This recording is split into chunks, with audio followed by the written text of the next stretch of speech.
Assalamu alaikum. How are you? Wa alaikum salam wa rahmatullahi wa barakatuh. Alhamdulillah. How are you doing, akhi? Alhamdulillah, man. I'm well, man. The family, everybody's well? I think there might be As well some as you delay. look. What'd you say? Yeah, they might. I hope you're doing as well as you look. No, jazakallah khair. I hope the same for you, mashallah. Yeah. What'd you say? I'm doing this on my own. I'm doing this on my. Oh, really? So I'm hoping that this will hold up. But inshallah, we'll do what we have to do. Inshallah, yeah. There's a slight delay, but it's not really inhibiting the flow of conversation at all. So inshallah, Okay. it'll be fine. Inshallah. Inshallah. So I want to get right into this, man. You know, this book, Islam Between East and West, was a direct recommendation. You know, you suggested, this book. Can you give me a sense of why you thought this would be good for our, book club? Why you thought this book was important? Bismillahirrahmanirrahim. Wassalatu wassalamu ala rasulillah. Well, first of all, I read this book many years ago. I don't even remember how many years ago. How impressed I was by the approach, which is not to say that I agreed with everything in the book, but what impressed me was, particularly as a Western Muslim struggling to find a voice with which to take Islam public and to integrate it into the burning and the important issues of the day. I saw Ali Izetbegovic really doing that in a European context. He was someone who was clearly Islamically literate, not at all alienated from Islamic tradition, while at the same time thoroughly versed in the European tradition in which he was trying to place Islam in conversation with. And in the process of doing so, in my view, he managed to engage European thought, not from a posture of reaction. When you're constantly reacting, implicitly you're assuming that what you're reacting to has a rightful claim to be right, and therefore the only way that you can salvage the rightfulness of your own position is to somehow reconcile that with that to which you're reacting. Well, he wasn't doing that. He wasn't in this reactionary mode, but he was very critical in his engagement of European thought, and in his attempt to show how Islam can come to terms with the challenges of the modern world. I was very impressed by that when I read it.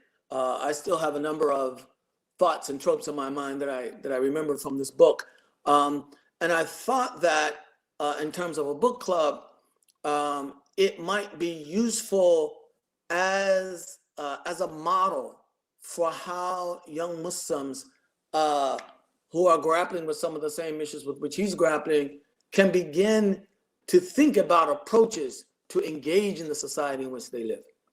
No, it's beautiful. The thing that immediately came to mind when I was reading this book was, does anyone have the authority? Because we live in a time of hyper compartmentalization, hyper specialization. He's really writing, I would say, as a man of letters. When I'm reading this book, he's clearly not writing in the register of an Islamic scholar, and I don't think he's writing in the register, like the strict register of a historian or an art critic, or I see you're on the move. You're on the move. Well, my phone is my battery is getting low, so I don't want it to go out on us. So I'm gonna go and get a charger so I can put it on. But go ahead, we should be all right. No, Inshallah. he's not writing in the strict register of, you know, an art historian, but rather he's writing in this, you know, I would call it the tradition of the adib.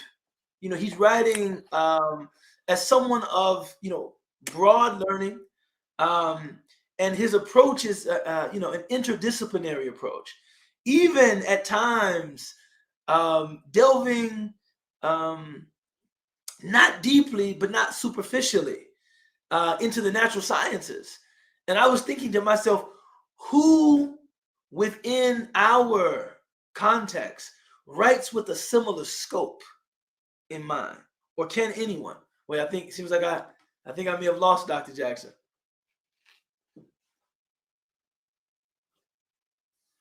Mm. What should we, Sabria? What do you think we should do here? Oh, he's back on. Bismillah. So Can you hear me? Yeah, I can hear you. I got the cord. I want to apologize to everybody because I realize this is very, very awkward for everybody. I apologize. But I was supposed to be on my computer, and No, this crazy StreamYard won't work on my computer. So, Bismillah. so No, here just we are. it just gives the conversation some texture. It gives it some texture. You know, it makes the what we're dealing with. conversation. All right. Bismillah. So yeah, I was saying, you know, he's really Well, just make writing. sure that the conversation is about the book and not about my little faux pas. No, Bismillah, no, of course, man. But I was saying, you know, he doesn't appear to be writing. He's certainly not writing as an Islamic scholar. Um, you know, like a formally trained Islamic scholar. He No, doesn't appear to be. I wouldn't agree with that. No, I wouldn't agree with that. I would say, no, I wouldn't agree with that. I would say he's not writing as a faqih, and Yes, he's not writing as a yes, mutakallim. yes. He's writing as a mutafakkir. But he is certainly right. He is certainly writing as an Islamic scholar. I mean, he mentions, for example, Sayyid Qutb at one point in the book, and of course, people would say, well, Sayyid Qutb is not writing as a faqih nor as a mutakallim, but certainly as an Islamic thinker.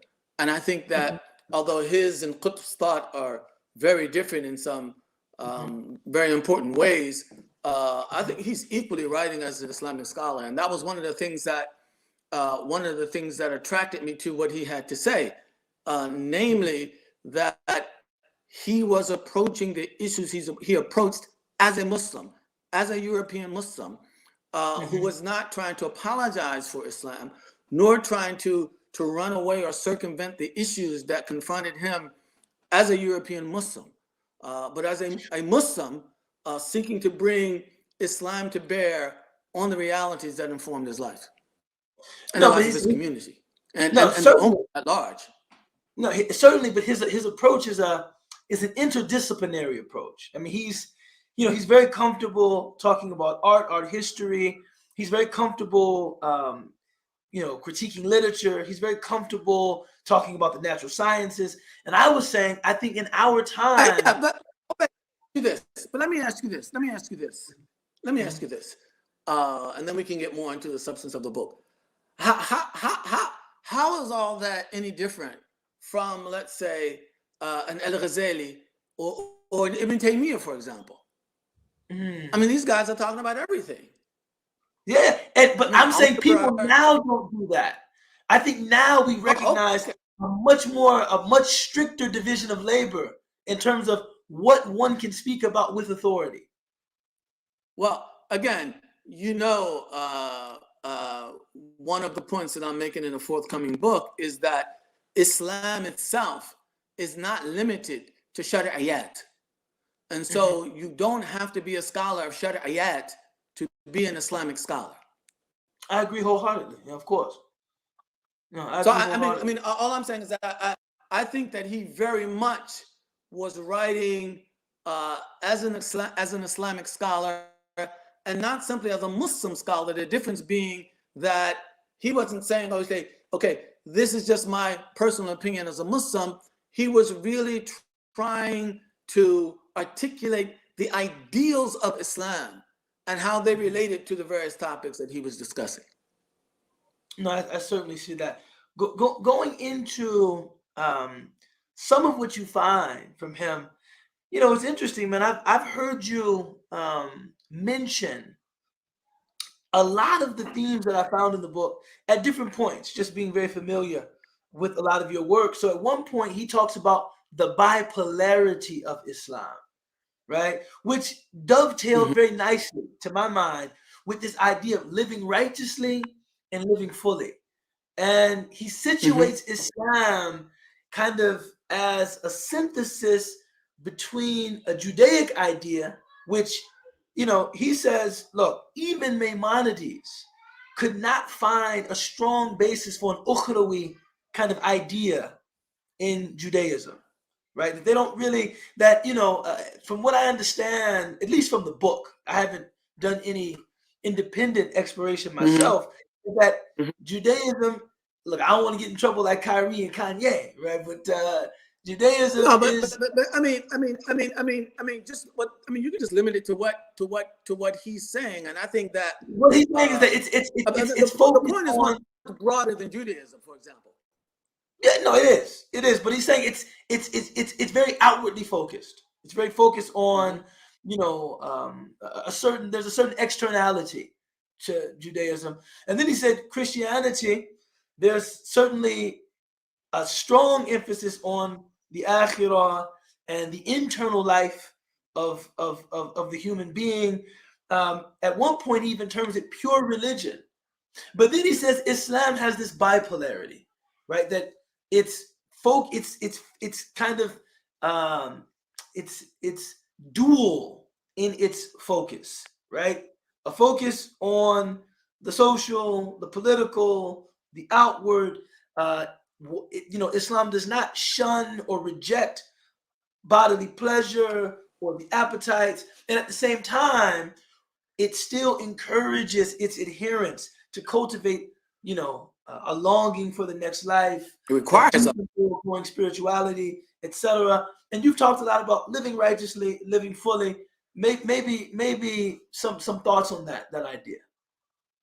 Well, I mean, to me, again, I mean that is in a sense the whole thrust of the book, and I think that, um, and I want to be careful here because sometimes you can misremember things, but I think that one of the things that uh, attracted me was my recognition of the fact that religion in the modern world today has been largely reduced to a single sort of spiritualized dimension. Mm-hmm. And the moment you start and when I say in the modern world, I mean in the modern world that lives under the historical and intellectual, even epistemological hegemony of Europe. All Mm-hmm. right, which means that the entire modern world has internalized aspects of this notion that religion is uh, uh, relevant and pertinent almost strictly to the spirit. And the moment Mm-hmm. you start talking about sex or beauty or power and Mm-hmm. these kinds of things, you've moved out of a religious context and into a non-religious or even perhaps a secular context. And I Mm-hmm. think that that that very notion has been internalized by many Muslims. And in point of fact, even in strictly political terms, that is one of the notions that keeps Muslims sort of stagnated because the kinds of disciplines, the kinds of products, the kinds of innovations that Muslims need to be able to compete on the world stage, all right, are very materialistic in orientation. All right. So you're talking Mm-hmm. about technology, technologies of war, economic instruments, and all these kinds of things, all of which have to be developed in order for Muslims to be able to compete on the world stage. And yet, if all of those things are understood to be non-religious or secular, then Muslims also internalize the idea that I must move away from Islam in order to dedicate any of my energies to these kinds of pursuits. And that's just a recipe for disaster. All right. In other words, to be religious is not to be involved in these kinds of activities. And part of what he is saying is that Islam takes the fact that we are material beings, we are embedded in bodies, and these bodies are themselves embedded in space and time. All right. And that space and time is real. If I put my hand in fire, it's going to burn. All right. At the same time, our material being is not the extent of who we are as creatures. We are endowed with something very special from our Creator that both empowers us and in some ways compels us, all right, to pursue, cultivate, and maintain that relationship with that transcendent Creator. And so that religious side, where we focus on the Creator, we focus on the hereafter, when we focus on a morality, that's a part of who we are, a very fundamental part of who we are. And by the way, let me say parenthetically, there's a guy I know up at Yale. He used to be the dean of Yale Law School, and he, a few years ago, wrote a big, gigantic book, 1,000 pages or something like that, entitled Confessions of a Modern Pagan. And the whole point of the book is that modern atheism is not sustainable. And it's not sustainable because it cannot address or fulfill the inner callings of the human self. And for him, the reason why he's going back to paganism, for him, he can't pursue that kind of fulfillment through traditional religion. And we can get into why that's the case in a minute. But traditional religion has basically lost the balance. But the idea that there's nothing in life to pursue beyond the material, that's simply unsatisfactory. All right? Yeah, and I think that's unsatisfactory to most honest people. Yeah, and it's not sustainable. So what it's Begovich is saying is that Islam recognizes this dual dimension of the human being. All right? And what it is an attempt to do is to establish, cultivate, and maintain that balance. We are neither exclusively spiritual, nor are we exclusively material. And yet we are both of these combined. All right? And we do not move about in society either as a material or as a spiritual being. We move as both. And that's why for him, the whole point of Islam is how you can effectively address the material side of life on the one hand. That is to live fully, all right? To engage one's talents, all right? To deploy them, all right? In ways that are fulfilling, materially speaking, while at the same time not ignoring that inner self, all right, that ruh or that nafs, okay, which binds one to God. So how do you live fully on the one hand and righteously on the other? And he says, quite frankly, that living fully, is the call, is the sort of the raison d'etre, of such movements as Marxism, communism, socialism, where with their very sharp focus on issues of social justice and the welfare of the disenfranchised. He sees Christianity as being an exclusively sort of spiritual calling. And he sees Islam as combining these two together. Yeah. And that's where its duality comes in. It's neither one nor the other. It's kind of a synthesis of these two. I think about that. One of the points that he makes is that one of the reasons that religion is in the state that it's in the modern world right now is that religions, and this is going back to the point that I made about the guy up at Yale. I mean, and this is why he's going to paganism. By birth, he's a Jew, but he's not going back to Judaism. He's not going to Christianity. He's not going to Islam. He's going to paganism because religion has lost the balance between the spiritual and the material. Right? And religion sort of wants to deny the material. All right, materialism wants to deny the spiritual. All right, and for this reason, the balance is lost because at the end of the day, I mean, we are these material and spiritual beings, not just because I'm saying so. All right, because it's a fact, and I don't mean.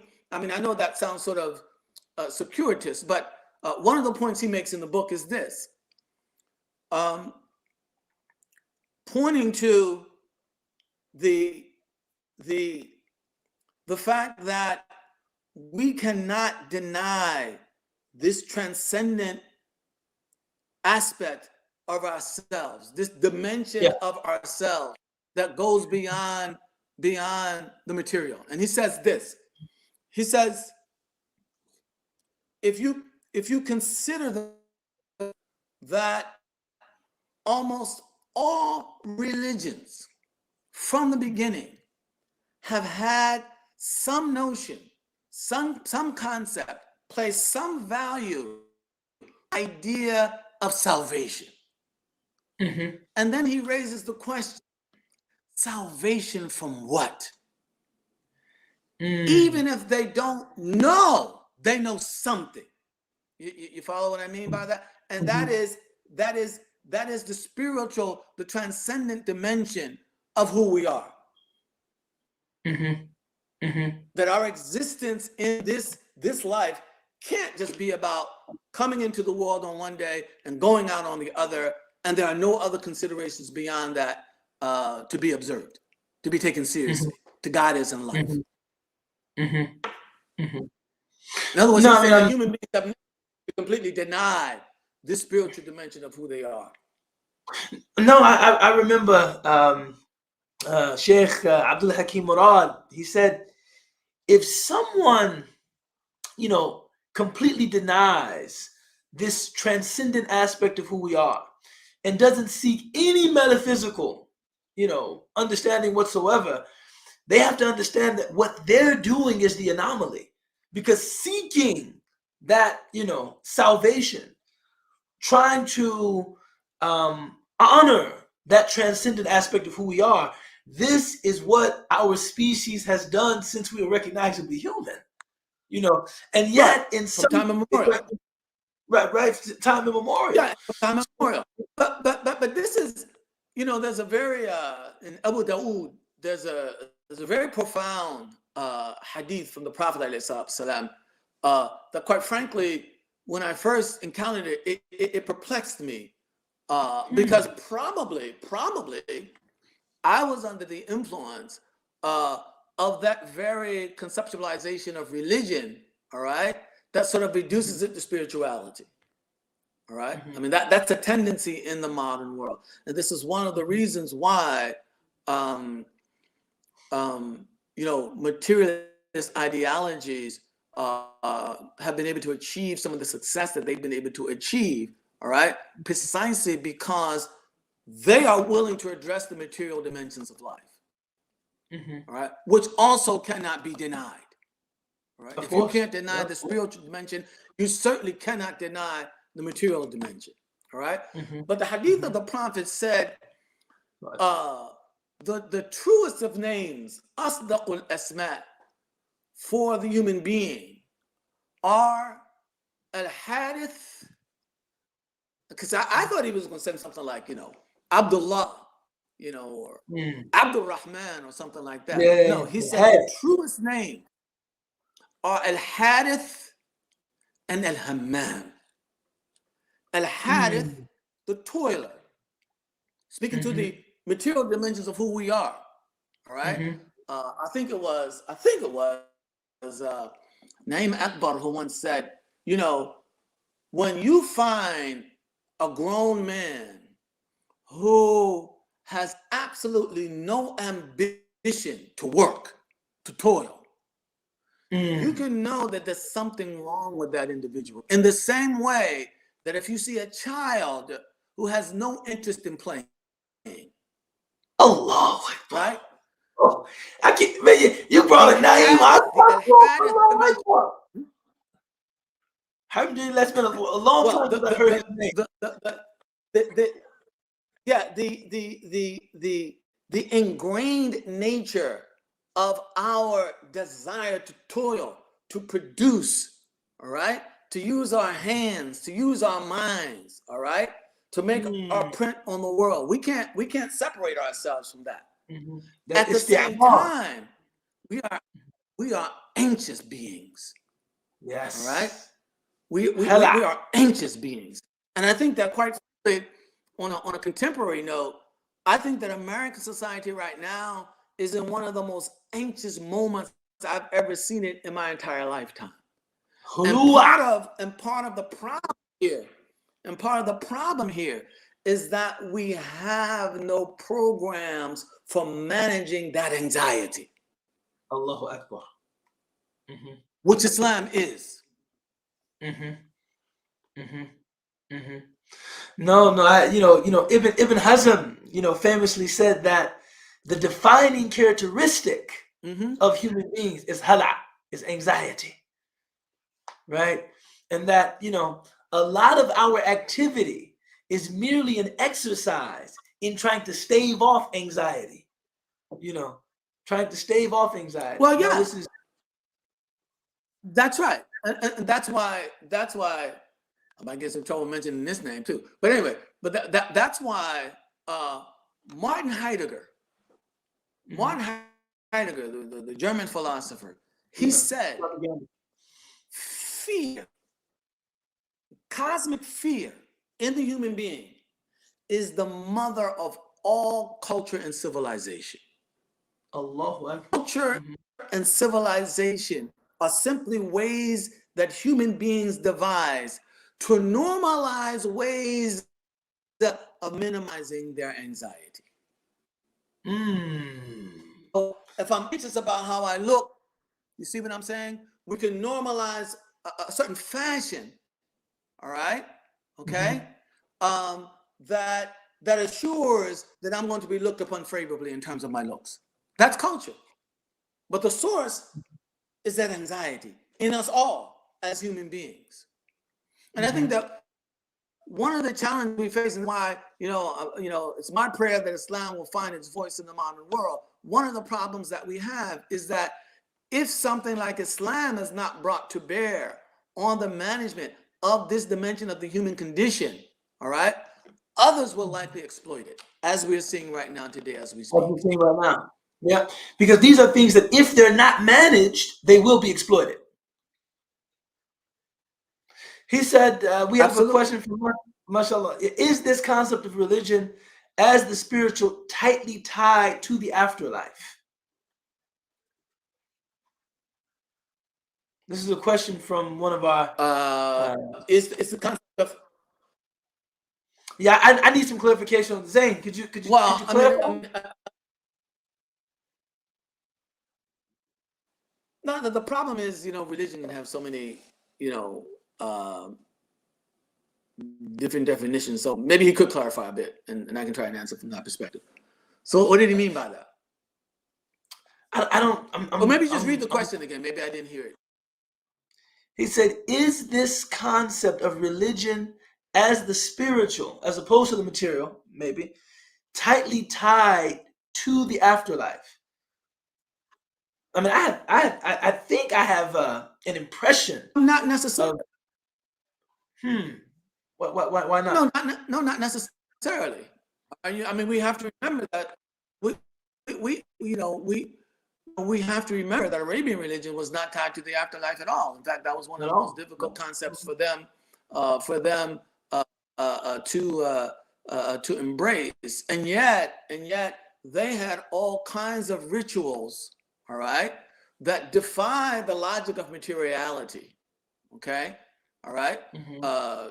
The worship of the idols themselves was an attempt, try to crack the combination of the universe and keep the forces of nature on their side. I mean, that defies the language or the logic of materialism, and yet there they were. The Arabians were steeped in that with no concept of the hereafter. So they were very religious, but not at all tied to the hereafter. And we should be very clear that paganism or shirk, Arabian polytheism, in and of itself implies religiosity. You can't be a mushrik and not be religious. Mm-hmm. No, of course.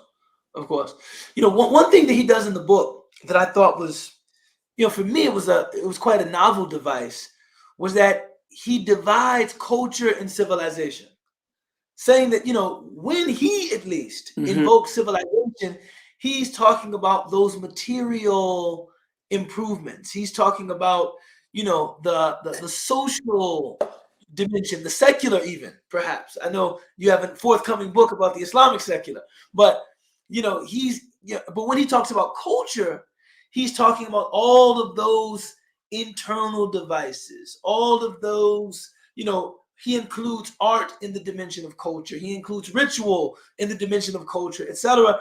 And what he says is that whenever people in the West talk about progress, they're only referencing civilizational progress. They're only referencing technological advancement, material advancement, etc. But culturally, you actually see a great consistency of, he even goes back and talks about how, Paleolithic art was not as good as Neolithic art. Talking about, these, cave, drawings that people have studied and analyzed, evinced a very high level of sophistication. And so this idea that with the improving material conditions of society, people are actually becoming better.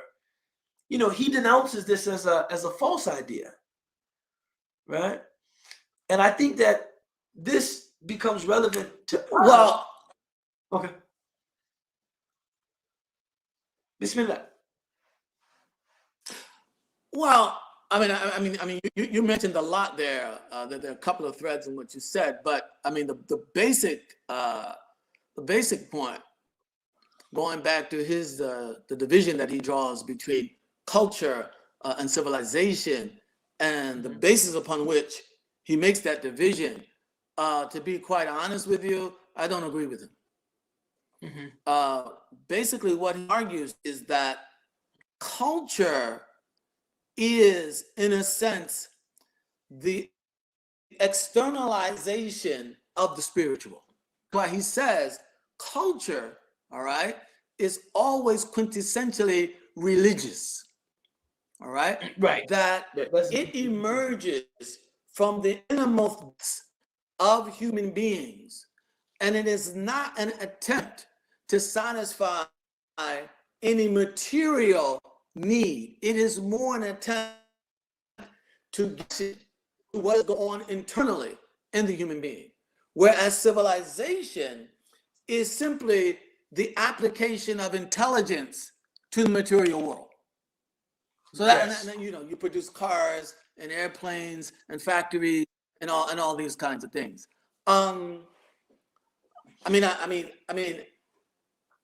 To be fair to him, his context, are some of the materialistic ideologies that are confronting him as a European Muslim. I get that, but I'm not sure that if I am an Islamically cultivated individual, all right, whereby I understand that my entire life is a gift from God, and I live in the shadow of that understanding, all right?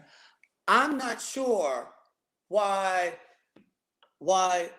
the internal, let's call it, and by the way, I don't like the word spiritual, but that's, we're speaking English, so Sure, We'll just sure. go with that because I don't know what people mean by that. But For the sake of interdimensions expediency, we'll use it. of who we are,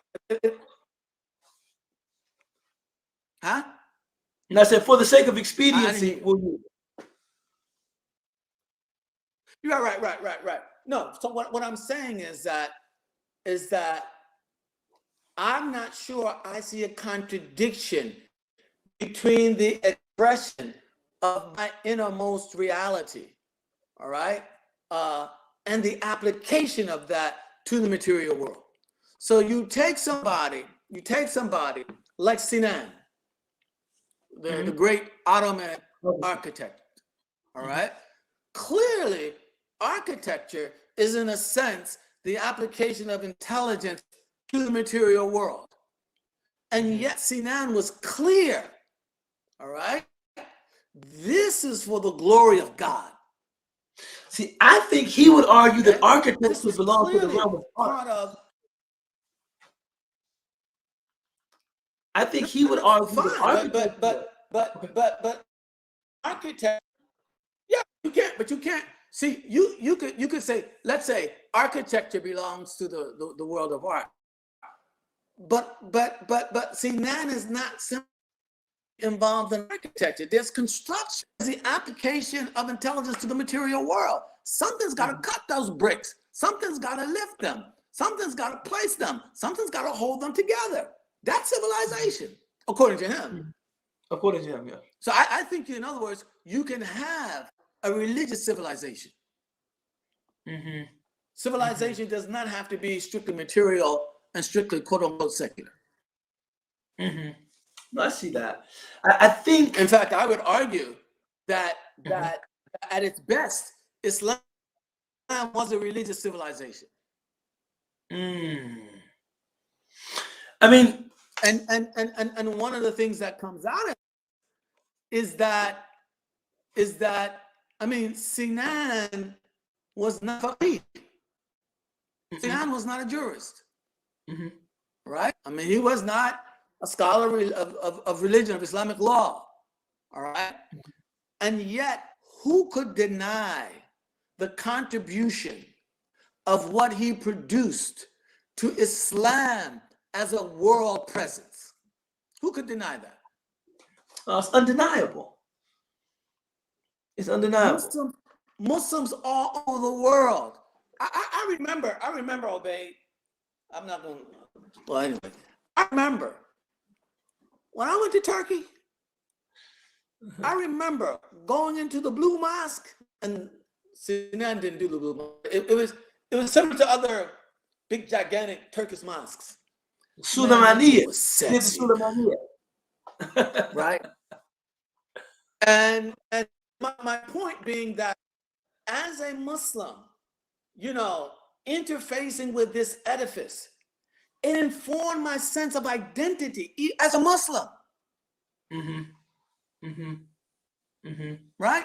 I mean, that mosque, this is who we are. We got it going on. Allahu Akbar. No, I recommend visiting Istanbul just for that reason. Critical. That is critical. That is critical to the health of any religious community. Sinan contributes. It's different, but not necessarily any less important, all right, than the contributions of the fuqaha. No, I agree. I mean, I think that the only utility of his separating culture and civilization is that he's saying an improvement civilizationally does not necessarily imply an improvement culturally. And the reason I think that's relevant for him is because he's dealing. Yeah, but but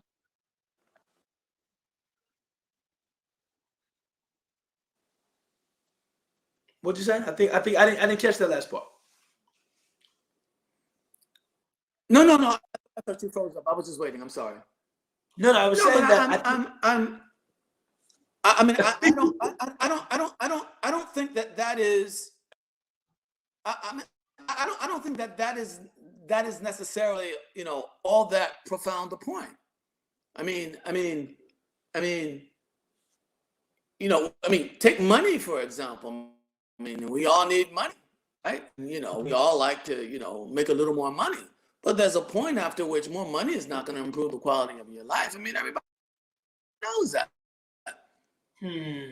So non-corporeal progress does not necessarily make us a better human beings. My point, however, my point is that I think it's dangerous to go the other way as well, to the point that we denigrate progress as if progress will preempt the possibility of becoming a human being. So there's a contradiction between progress and being a better human being. And to me, this in a sense contradicts his thesis, because if you bring the balance back together between the spiritual and the material, all right, why can't you have progress, all right, that results in human beings? And I don't think he would necessarily disagree that you can have this simultaneous civilizational and cultural efflorescence. I think he is engaging interlocutors that suggest that we are living in a time of progress. Yeah. Religion, outmoded religion is necessary. Yeah. And I don't agree with them either. Right. No. So, and I mean, and you even find, I think to put, I think point on it. No, go ahead. I think we should be careful, though. I think we should be careful. I think we should be careful about blindly denigrating the whole concept of progress, because we fall into that trap. You see, progress is material, non-religious. All right? And it's not long in the minds of many people that non-religious gets associated with religious. All right? So we can't have progress if we're going to have religion. Okay? I can't imagine this, a part of a classical Islamic civilization. I can't imagine it. And by the way, I mean, I recently had a personal experience, and I'll share this with you. I was, as you know, I was hospitalized a few weeks ago, and the doctor said to me, Arbe,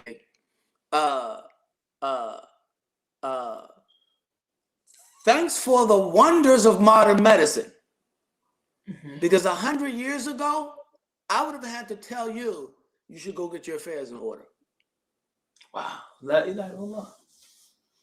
Because there was no cure for the ailment that you have right here. So that always made me better. and we also love that progress. But I think what he had in mind was something I read from Reinhold Niebuhr, talking about technology and civilizational advancement. He said these are improved means to an unimproved end, meaning there's a certain struggle to be moral, to be upright, that is perennial, that doesn't change. That's only if we disconnect. But I get that, and I agree with that. But that's only if we disconnect the two. In other words, if progress is just a blind mechanical progress, all right, uninformed by any vision that is itself informed by the concept of life itself being a gift from God, then yes, that mechanical progress can lead to exactly what he's saying, right? But my point is not necessarily so. If it's informed, all right, by that vision that ties us to God. No, I mean, I think the real benefit of a work like this. What does Allah encourage us to do when he picks up Aminu Salihati? What is he encouraging us to do? Mhm. No, These are acts that improved a lot. Mhm. Mhm. I mean, we can get off this point. I quite frankly, and I think you're right. I think that he has in mind certain European thinkers who think that way.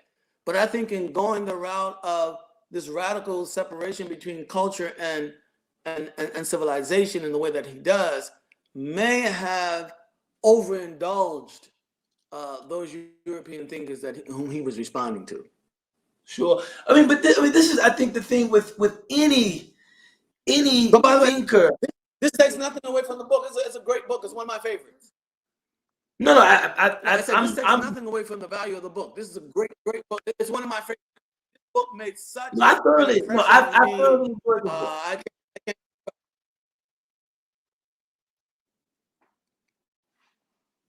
can't, I didn't hear you. Said what? No, I said I've so far, and I'm about almost 3/4 through the book. I've enjoyed the book thoroughly. I see the utility in some of the devices that he's using in the book. I don't think that, again, I don't agree with all of them, but what I particularly appreciate is his ability to converse with his intellectual milieu in an intelligible way, in a way that is taking seriously the positions, presuppositions of the people he's engaging with, and also taking seriously Islam. And I would like to see more of that. Right. Among Yes. Muslim scholars, thinkers, intellectuals in our time. I find that either they are dismissive of everything besides Islam, or worse yet, dismissive of Islam. Only a very superficial engagement with Islam, or only a very superficial engagement with some of the leading theories, ideas, conceptual framework, etc. I mean, how many Muslims now talk about critical theory but know nothing about critical theory? Right. So, to me, this, Mhm. yeah, but to me, this was part of the value of the book. As you see, Ubayd, and let me just speak personally here. All right. I mean, you're a young Muslim, a convert. All right. Mhm. I mean, in a sense, a triple minority. All right. Number one, Mhm. you're a Black American. Number two, you are a Muslim, a believing, practicing Muslim. And number three, you're a Black male in the academy. All right. Mhm. And so Mhm. now you're looking for models, okay, that Mhm. can be instructive for you in terms of how you can craft a language, a tone, a critical posture that will enable you to bring Islam into conversation with your own society. And for Yes. me, his was a model, all right? Mhm. Because you just don't think those things up overnight, No. by yourself, all right? Mhm. You build on models of other people who have come before you, and that was part of the value of this book for me. So, for example, I mean, he I mean, just like we find in the Quran, I mean, he can talk about Marxism, for example, or communism, all right, Mhm. without categorically dismissing them, right? I mean, Mhm. he can point out this is an important insight of Marxism.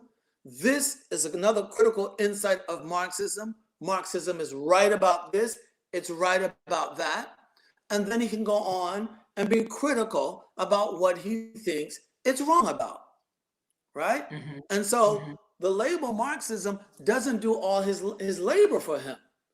Mhm. Rather, Mhm. he disaggregates it and critically engages it, on its individual tropes. That was very Mhm. refreshing for me. 25 years ago, I think when I read this, but that was very refreshing for me, right? Because what I was used to seeing is that Marxism, astaghfirullah azim, out. That doesn't send it away, and so his model was very important to me personally. No, I like I said, man, I find the book. It's a brave book. It's a courageous book, and I hope the people that have read the book with us are inspired to begin thinking about our context more critically. I mean, that's essentially what we want to do at ALIM is empower people.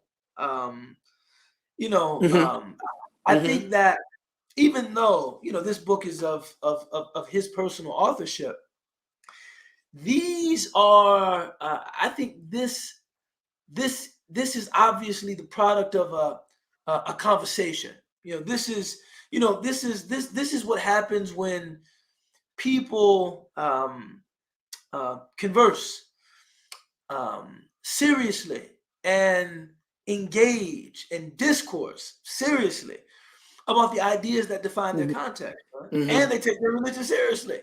And that's really what we want to do at ALIM, to give people not only the license, but to equip them with some of the basic, fundamental, even rudimentary skills, know-how, background, equipment to be able to do that in an inspiring and profound way. So I think this book is definitely in line with our kind of organizational, mission and focus. I I know mean, you want. I've always posed the question, in an American context, as to whether what we really need in a place like America is an American Ibn Taymiyyah or Al-Ghazali, or a Muslim Reinhold Niebuhr and Stanley Hauerwas. You see what I'm saying? Yep. Yeah, I do. But I think in order for that to happen, people that are very comfortable have to be willing to make themselves a little uncomfortable. Because staying kind of ensconced within the confines of the tradition, there's safety for me in that, man. There's safety, there's validation, there is community, and I'm talking trans-historical intellectual community. I'm sitting with the great. I'm reading the traditions of the greater ulama of the past and trying to instantiate those to the best of my ability. But I think wading into the kind of uncharted waters of crafting a thoroughly American Islamic discourse, response, somebody might talk about me, man. I might get my feelings hurt. I might make a mistake. I might, Well, I'm sure.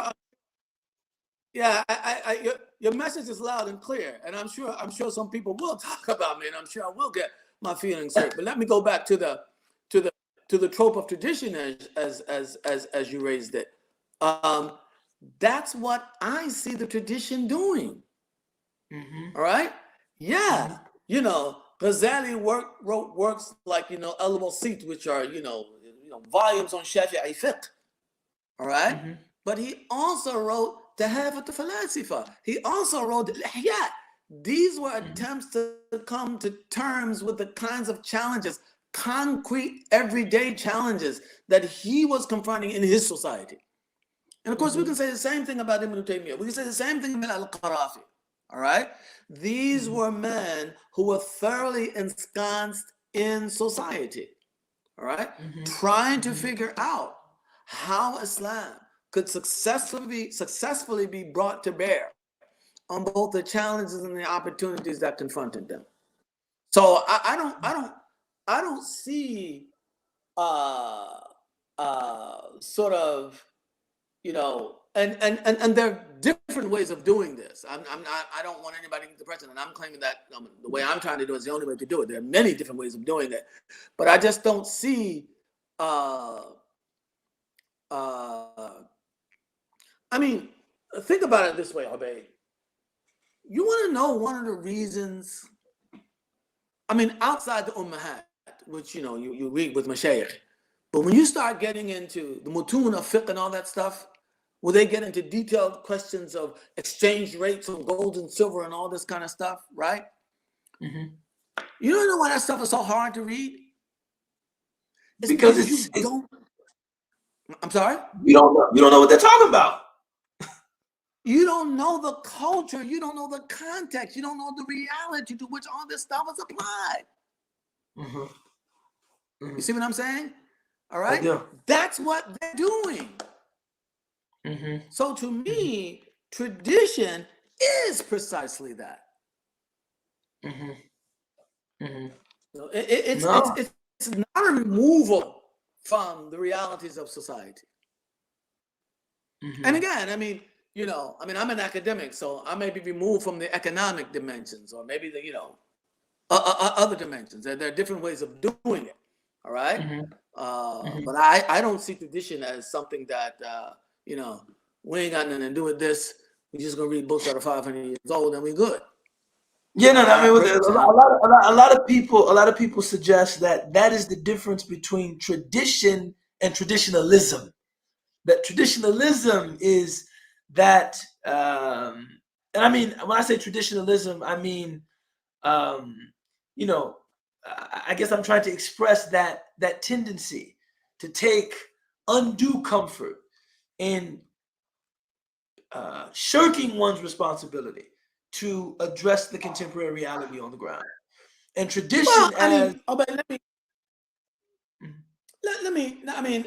I on one level, I quite agree with you, but on another level, I just would not underestimate the enormity of the challenge that this entails, and not everybody feels that, either intellectually or emotionally or maybe even financially, they're ready to really, enter into this kind of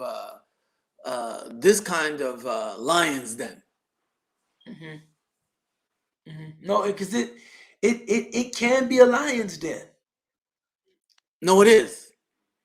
Mm-hmm. Trust me. Because you got the other side too. So I mean, you're thinking about work and what some of the Muslims may have to say about it. Okay, fine, all right. Non-Muslims are going to be coming after you too. Yeah. It's a lion's den. Sure. So, I know we wanted to keep you only for about an hour. So I think our time has expired, but I do want you, are you in a position to say a word about what you've been working on? No. Oh, okay. No. Well, no. Let me try to explain that. I mean, even going back to the work of it is Begovic, all right. And by the way, I had a Bosnian student. She's not Muslim, but a Bosnian student. When I was because I was at Texas when I had her. That was in the early 90s, man. Right? And I was telling her about this book that I was reading by this Bosnian guy. And I told her his name. And she said, no. His name is Izzat Begovic. Izzat Begovic. Mashallah. You see how it's written? Is it Begovic? It sounds just like some kind of Slavic name or something. But she said it breaks down into Izzat Begovic. Izzat Begovic. You see there? But the point that I was making is that, as I'm sure you've noticed, many people will probably take him to task for some of the novel language that he uses. You follow what I'm saying? And they will critique or maybe even misunderstand his point because he's not using that language in the way that they're used to seeing it being used. But part of his aim, all right, is to take that language away from the dominant civilization, all right, such that it can acquire new meanings that better empower Islam to speak in its own voice. All right? You see? And if you don't read the whole book, or a sizable segment of the whole book, and you just read one section where the language is used sort of imaginatively like this, you get the wrong impression. All right? So my preference is, inshallah, this book that I'm talking about will be out in June, so everybody have a chance to read it. But then they'll be able to see the arguments in the context. You understand what I'm saying? Because part of the challenge that we face as Muslims in the modern world, we cannot leave the language of religion, all right, of politics, of economics, all right, of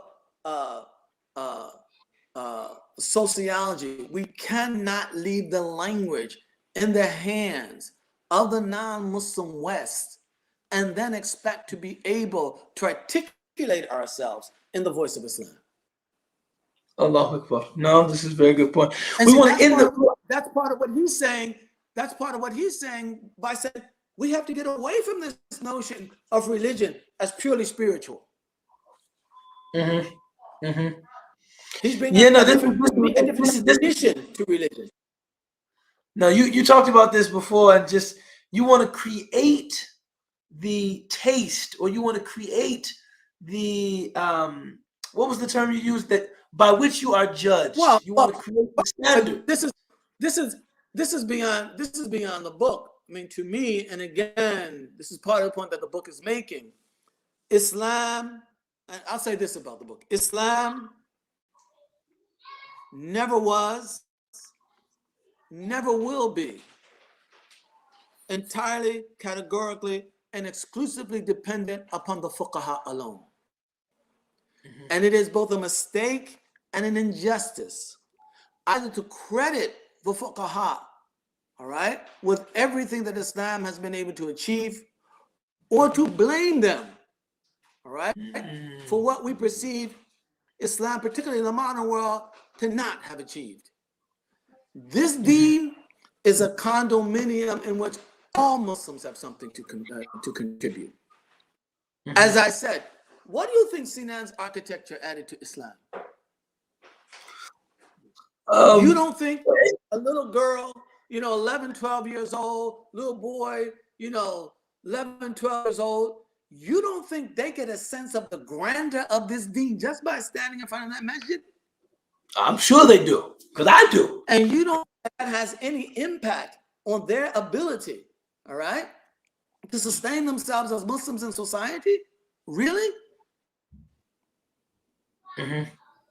And again, if, however, architecture is seen as secular and material and not religious, all right, that's precisely the kinds of things that we don't indulge in. Or those Muslims who do indulge in them, all right, are seen as secular and probably see themselves as secular. This is a disaster. No, I agree. It's a disaster. I see that. So this is what this book is trying to tackle. We had one question. What do you mean by an American Ibn Taymiyyah or Ghazali? What qualities in particular? Well, what I meant by that is this. Al-Ghazali mastered Islamic tradition. Fiqh, usul, theology. I mean, he wrote major books on all these issues. An American Ghazali would be an American like Ubaydullah, all right, who has simply mastered Islamic tradition, all right, as traditionally constituted. Okay?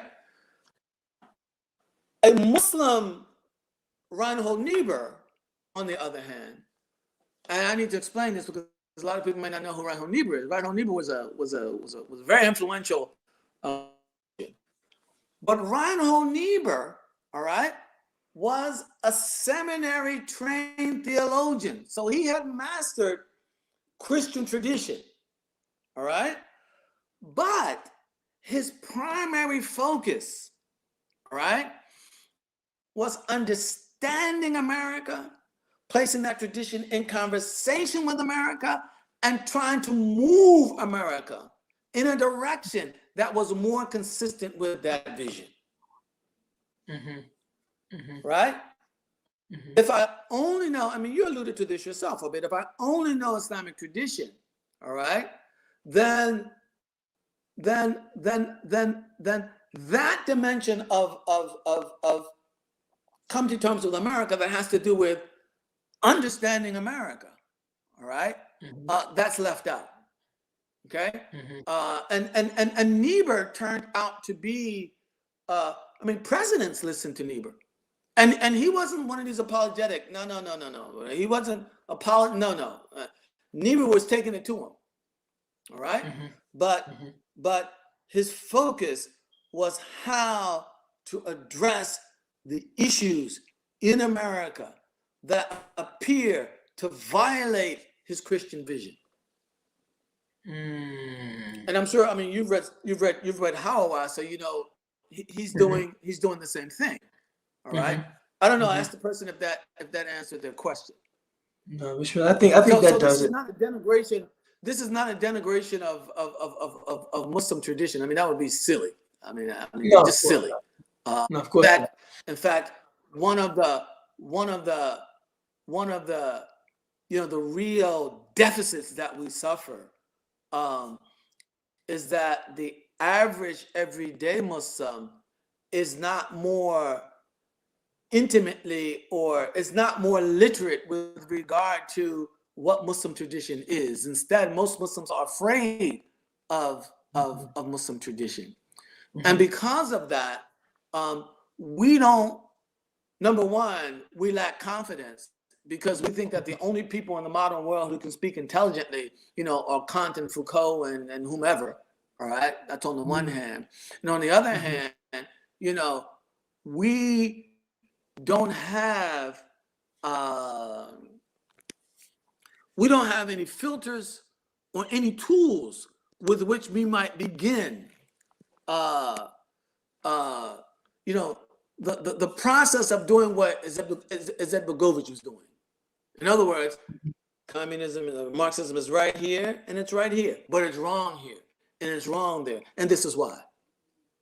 In other words, because when you don't have those filters, it's either wholesale rejection or wholesale acceptance.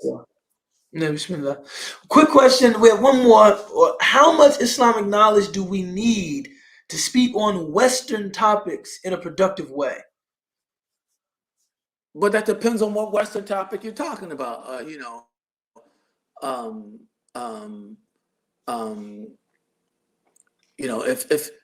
If I mean, you see, one of the things that, and this is something of a challenge. I mean, the honest answer to that is I don't know. Even myself, I don't know how much knowledge I need to address a particular issue. An understanding of what I need comes out of the very process of trying to address it itself. Allahu Akbar. So I'm not at a point where I say, yeah, I got enough knowledge to address anything. I don't believe that. All right. But when I get into, trying to address something, then I discover, all right, I need some more familiarity over here. I need some more over there. I forgot some things from there. I think I remember so and so saying something that, so that determines, the trajectory of the kind of scholarship that I'll try to bring to bear on that particular issue.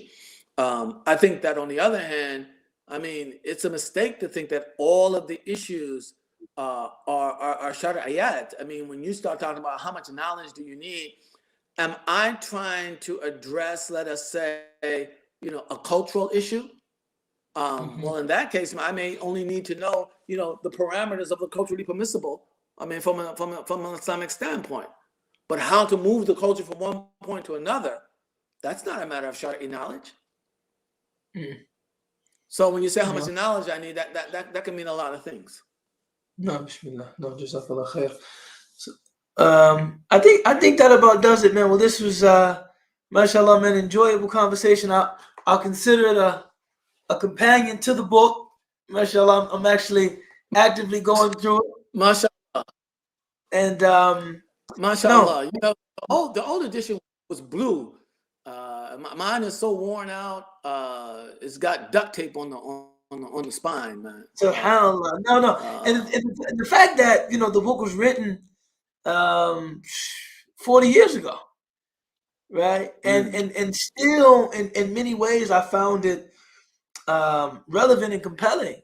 I think speaks to some of his profound insight as a writer and as a thinker. So thank you for recommending this. Look. I think. I mean, I'm not in the habit of judging a book by whether or not I think it got everything right, because he's not talking about ahkam shar'iyya. You follow what I'm saying? That's a separate subject. All right. But the value of the book is he talking about issues which, if we engage as a community, all right, will enhance our understanding, our effectiveness, perhaps our stature in society. And I think the answer to all of those is emphatically yes, for this kind of book. Absolutely. Even if we disagree with him, you see what I'm saying? No. In that disagreement will come insights that will prove meaningful to us. No, I think that I agree. I agree with the methodology. That's one of the burdens, Muslim scholars, and I'm not talking about just myself, but that's one of the burdens that Muslim scholars bear. I mean, you write a book, everything's supposed to be right, 100%, and that's not necessarily even what you're trying to do. No, mashallah. But this was, to me, a great book. So may Allah reward him and have mercy on him, inshallah. I remember he died not too long after the book came out. آمين آمين يا رب العالمين. So we'll end there إن شاء الله. بسم الله الرحمن الرحيم. والعصر إن الإنسان لفي خسر إلا الذين آمنوا وعملوا الصالحات وتواصوا بالحق وتواصوا بالصبر. سبحان ربك رب العزة عما يصفون والسلام على المرسلين والحمد لله رب العالمين. جزاك الله خير. السلام عليكم. الحمد لله. وعليكم السلام ورحمة الله وبركاته.